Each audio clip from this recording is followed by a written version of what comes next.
Ward क्रमांक 17 हे खूप मोठा आहे, म्हणजे 25 लाख बी पुरणार नाही, पण सगळ्यांचा एकंदरीत सर्व सदस्यांचा विचार केला तर 25 लाख अध्यक्ष हे सगळ्यांना फंड मिळावा अशी विनंती. दुसरं, पाण्याचा प्रश्न आमच्या भागात खूप मोठा आहे. आताच माझे अध्यक्ष निशांत पाटलांनी सांगितलं, आम्हाला काचचं पाणी हे द्या.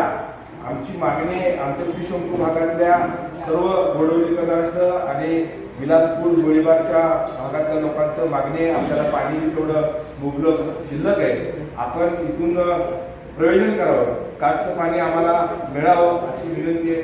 दुसरा भाग, आम्ही डोंगर जास्त भाग आमचा डोंगर गोळीबार हा इलाका आमचा डोंगर भाग आहे. पावसाळ्यात सगळ्या घरांच्यात आमच्यात पाणी जातं. सगळ्या वडे नाले जवळजवळ सगळ्यांना पॅक करत आले. जिथं जिथं वडे नाले स्वच्छ करायचे, जिथं जिथं वडे नाले बांधायला पाहिजे, हे खास करून या बजेटमध्ये तुम्ही घेतलं नाही, पण पुढच्या बजेटमध्ये आपल्या वडे नाल्यासाठी चांगल्या पद्धतीनं निधी द्यावा अशी माझी विनंती आहे. दुसरं, स्वच्छता बाबत मला सभापतींना सांगायचं आहे, घंटागाडी आमच्या इथं पुरत नाही. कारण की का पुरत नाही, आमचा भाग खूप मोठा आहे. आपण नगरपालिका 2 घंटागाडी देत आहे, माझ्या स्वतःची घंटागाडी 2 चालू आहे, अशा 4 घंटागाडी आहेत. पण एकूण 7 नगरपालिकेला घंटागाडी पाहिजे. माझ्या चालू राहतात त्या विषय वेगळा आहे, पण लोकांना घंटागाडी पोचली नाही तर आम्ही दादा लोक रस्त्यात आमच्याकडे जास्त शिक्षक वर्ग आणि कर्मचारी गव्हर्नमेंट कर्मचारी जे असतात त्यांच्या घरी कचरा गाडी नाही आली तर रस्त्यावर कचरा फेकून सगळीकडे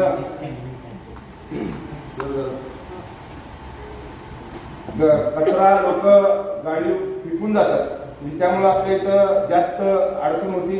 आरोग्याचा विषय, मला कर्मचाऱ्यांना नगरपालिकेच्या सगळ्यांना अध्यक्ष तुमच्या माध्यमातून मी सांगतो, मी छोटासा नगरसेवक आहे, तुम्ही सगळे मान्यवर आहे.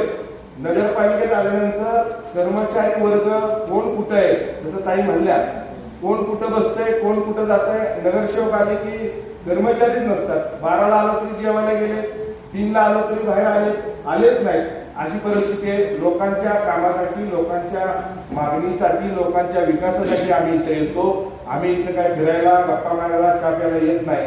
तर तुम्ही सगळ्यांना अध्यक्ष मासे आणि उपाध्यक्ष कर्मचाऱ्यांना एक टायमिंग द्या, वेळेत टायमिंग द्या, ह्या वेळेत जेवायला लावा आणि ह्याच वेळेत या.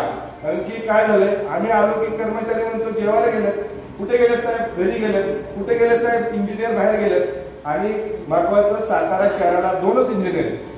सातारा शहराला 2 इंजिनिअरची आपल्याला गरज आहे.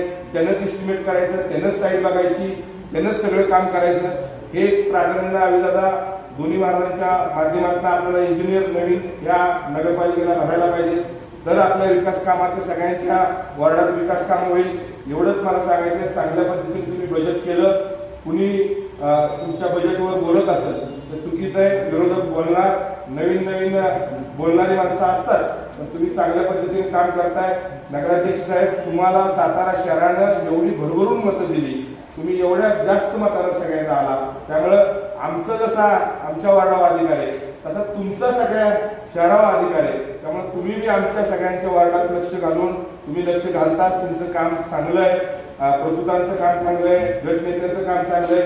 पण पार्टी म्हणून सगळ्यांना घेऊन काम सगळ्यांनी करायला पाहिजे. एकामेकाची उणीधुणी न काढता आपल्या विभागाचा आणि आपल्या वार्डाचा विकास करायला पाहिजे.